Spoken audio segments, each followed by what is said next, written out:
This is Strat-Edgy, and I want to talk to you about something that really twitches my brown eye. Skill. Yeah, fucking skill. I used to have it, at least that's what I tell myself when I spawn in the battlefield, only to be consecutively curb stomped over and over again by the kid with the light-up LED mechanical keyboard. Really what I'm talking about here is taking time away from your favorite game, only to come back to find that your thumbs have become toes and your pinkies have become thumbs, just because you can't quite get the hang of a game that you've played for years. This happened to me recently with Bloodborne. I went back to this game to play the DLC, which, okay, confession time, I don't buy DLC for any game. I wait until a collector's edition comes out, and maybe I might play through the game again, but I almost never buy DLC, not even for my favorite game, Dark Souls and Darker Souls Part 2. But with Bloodborne, see, I was just like scratching at my skin one day like a fucking crackhead because I got the urge, you know? The urge to cover myself in beast blood and throw my controller through my fucking television screen in rage. After much prodding from my coworkers with promises of, oh, you'll love it.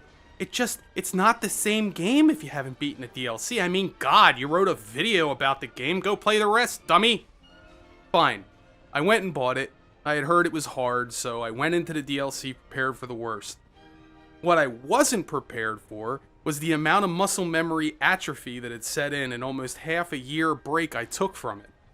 This game bent me over a table, fish hooked my cheeks, and backed me up real good. I mean, I had some serious stomach bulge going on here. My insides were getting rearranged into new configurations. This game was ruining me for all other games. And I quit. Yep, I'm not happy to admit it, but the game got me to quit playing it. I just could not force myself to keep dying, grinding for vials, trying again, grinding for more vials, trying again. Nope! I was done. And that brought up an interesting thought, you know? Why in the fuck are popular games so popular? Wait, no, why are popular yearly titles so popular? See, I don't know about you, but I like playing games like Dark Souls for the challenge. You know, I get a serious dopamine hit whenever I kill a boss that has repeatedly tossed me around a room like a goddamn villain in a kung fu movie. I think I've described this before as a sort of Zen state that you enter into, where the world around you becomes silent. You know, the room becomes dark, your vision focuses on only one thing, the game. Suddenly you become like Dustin Hoffman at a blackjack table, able to read the boss's moves like 2 moves in advance, and you just can't do anything wrong. That moment when you get a boss down to 1 hit and you're backing away from its attacks, waiting for that moment to counter. And when it explodes into pixie dust and that bold text pops up and tells you that you've won, man, there really ain't no better feeling. Except for sex. Sex is pretty awesome. But this is pretty good too. But with Dark Souls, you know, because I had played it so much, when Part 3 came out all shiny and 60 FPS, I was like, yeah, buddy! And then I beat it in 2 days. It just wasn't the same game. See, games that don't change their formula tend to get stale after a while, at least for me they do. Could explain why I don't buy into sequels too much, because I'm just like, been there, done that. So why do so many people buy Call of Duty each year? It goes back to that personality typing that I was talking about so long ago in videos of yore. There are a ton of categories that people fall into, but the competitive gaming scene is the one that fascinates me the most. Not because I like watching competitive gaming or anything like that. It's just because I am so thoroughly fascinated by a person who can quite literally play and put that amount of time into a game year after year after year and never get tired of it. In fact, I think it's even more compelling that when the game finally does change, that the fans actually get pissed off about it. Sure, there are people who say that they just want boots on the ground, but isn't it just as possible that these people just don't like change? Warning, long-ass study title incoming. In the research paper written by Shaul Oreg of Cornell University titled Resistance to Change, Developing an Individual Differences Measure, Shaul Oreg states, and I'm going to go ahead and have my Spanish friend read this out for me. The starting point was a review of the literature on resistance to change, with particular attention to sources of resistance that appear to derive from an individual's personality. 6 sources were identified. A. Reluctance to lose control. B. Cognitive rigidity.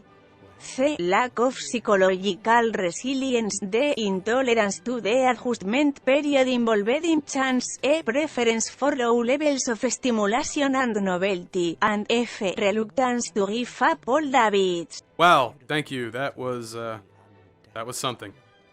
Alright, let's take a look at each of these sources and see if we could somehow shoehorn this into a Call of Duty and their player base somehow. Reluctance to lose control. In the book Managing at the Speed of Change, Daryl R. Connor cites reluctance to lose control as the primary cause of resistance to change. Individuals that fall within this category of reluctance are oftentimes cited as resisting change when it is thrust upon them without their consent, instead of being done over time of their own volition. What we see in yearly titles is a reluctance that therefore mirrors the player's reluctance to change. These titles change very little from year to year, introducing new elements at a snail's pace. In the article by Shaul Oreg, corporations overcome this resistance to change by advocating employee involvement in the decision-making process as a means to circumvent this common roadblock to progress. But in games, there really is no such democracy. A game's title is a product. It is meant to sell as many copies as it is possible and can maintain what becomes a bloated cost over time as more features are added every year. What you would think that a yearly title would have less costs associated to it. But research papers show that the more iterative a product is, and the more it stays the same, the more the firm in charge of developing the product feels the need to increase complexity and as a byproduct, bloat the cost of the product and potentially driving old customers away, as pointed out in the article by Rita Katila, great name, titled Something Old, Something New, a longitudinal study of search. According to the annual report to investors from Activision and Blizzard for 2008 fiscal year, the total cost of development in 2006 was around $246 million. In 2007, that cost jumped to $397 million. And in 2008, the cost jumped once again to $592 million. They released about 20 games in 2006, several of which were bargain bin titles like Barbie Goes to Narnia, and bearded tattooed guys build motorcycles and yell shit at each other. In 2007, they released about 15 games, several of which were Barbie games again, Cabela's Shoot imaginary animal games, but also including Call of Duty, Soldier of Fortune, Payback, and fucking...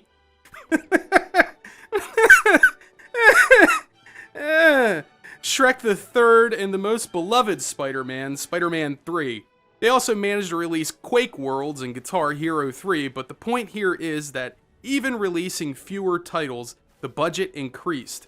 This might be attributed to the Spider-Man leasing, and so on, even though the budget didn't reflect this as far as I could see. In 2008, they released 14 games, and the budget still exploded. I guarantee you that that money wasn't coming from Barbie titles, which they keep fucking making! Who is buying these games? I really want to know! Anyway, is there really that big of a fucking Barbie game market out there, for fuck's sakes? In 2008, they licensed the Quantum of Solace IP, but that can't explain the bloat in budget. So to me, this points to what studies have shown to be Project Bloat. And in the game industry, where the old features must be tested alongside the new ones, more complexity means a higher budget. So to the point here, if I haven't already lost you already, is that the reluctance to change is actually detrimental to a title over a long period of time, and its budget will eventually become a diminishing return once the series fatigue is set in. This could explain the incremental changes in movement from boots on the ground to wall running and double jumps. Then, when the novelty of these mechanics wore off, it could explain why they went back in time like Marty McFly to a simpler time of shooting Nazis and shouting Mein Leben! Cognitive rigidity. The second factor is cognitive rigidity. In the study, they found that people who were more dogmatic in their approaches were more likely to resist the change due to rigidity in beliefs and closed-mindedness, and were therefore less likely to adjust to something new, invading their pristine world that they had just gotten used to. To me, This form of rigidity in thought explains why people are so resistant to accepting the new movement and futuristic setting of Call of Duty. It's different. I don't like different, therefore fuck it. It sucks. Time to play Battlefield. Imagine you're a dogmatic individual, okay? Just for the sake of argument. Let's say you're at a Westboro Baptist Church rally outside a preschool, and you got your gay little t-shirts and your gay little signs and a cute little red hat that says, "Make America Straight Again." So you're out there yelling at people commuting to work, and suddenly, from down the street, you see the most gorgeous looking Latino guy strutting his way towards you, and a whole lot of conflicting feelings start popping up into your head. Suddenly, all you want to do is just grab him by the half shirt and jam your tongue inside him, probing the contents of his mouth and his anus. Next thing you know, you're in a bathroom of a Burger King sucking off random strangers through a hole in a wall. My point is, to a dogmatic person, movement in Call of Duty makes you gay. It's a slippery slope. And it's made even more slippery because the floor is covered in psychological resilience. The third factor, which I find the most compelling, is a lack of psychological resilience. Researchers have been looking at changes recently as a stressor. Have you ever heard the term gaslighting? Well, neither had I until a therapist had told me about it. The term comes from a 1938 stage play called Gaslight. The story is about a man who, over a period of time, attempts to convince his wife to have anal with him, and that she's crazy for not wanting to do it. And so he just starts introducing small changes to her environment, and upon her commenting on these changes, tells her that she's imagining things. Gaslighting is now used in psychology to describe the form of mental abuse one undergoes when someone attempting to manipulate you by doing things like moving the furniture around and telling you that it's been like that for years, hiding your favorite clothes from you, or in some insidious cases, changing the names of the folders that you keep all your porn in. The point is, change is a stressor for some people.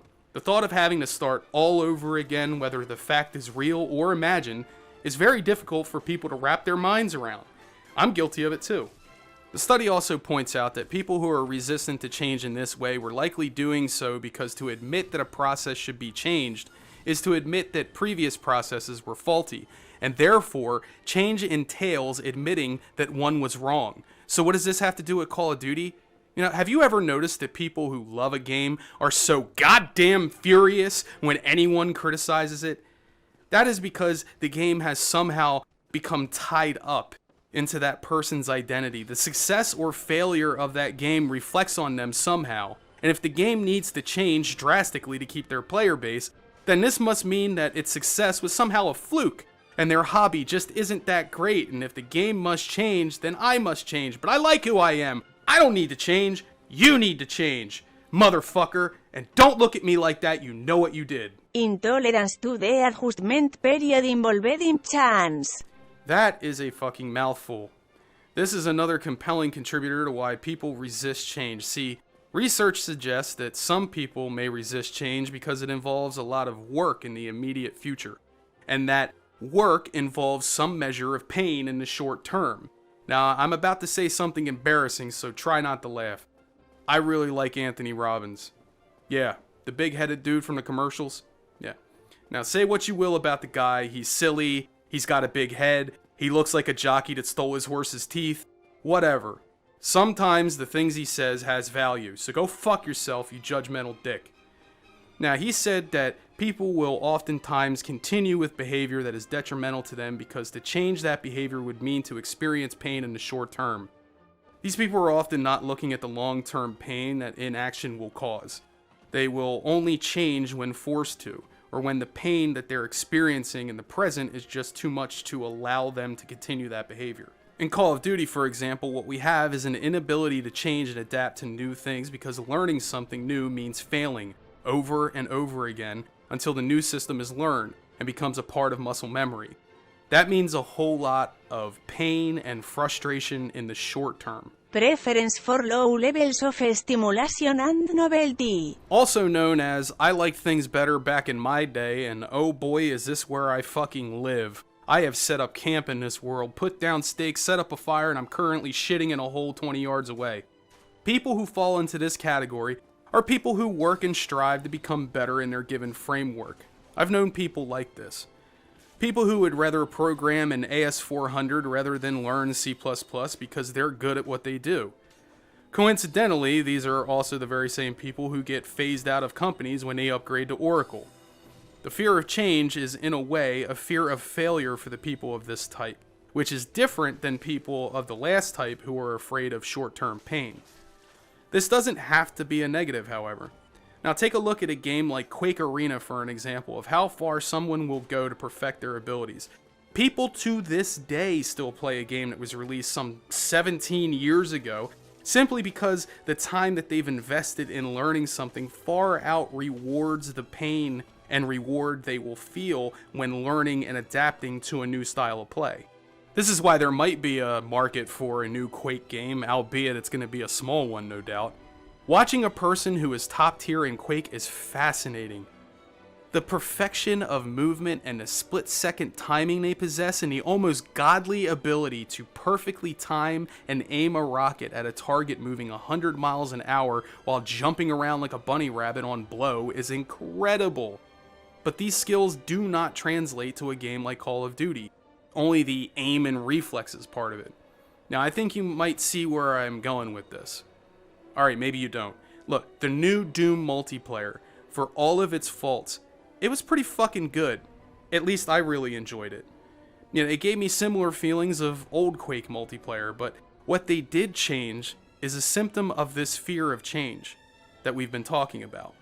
In an effort to draw in the Call of Duty crowd and Halo crowd, they ditched pickups and weapons and decided to go with loadouts. Then, instead of opening up all the weapons at start, they went with a character progression system similar to Duty titles in that you unlock weapons for your loadout as you go. Something the original arena shooters, they never needed to do that to be fun.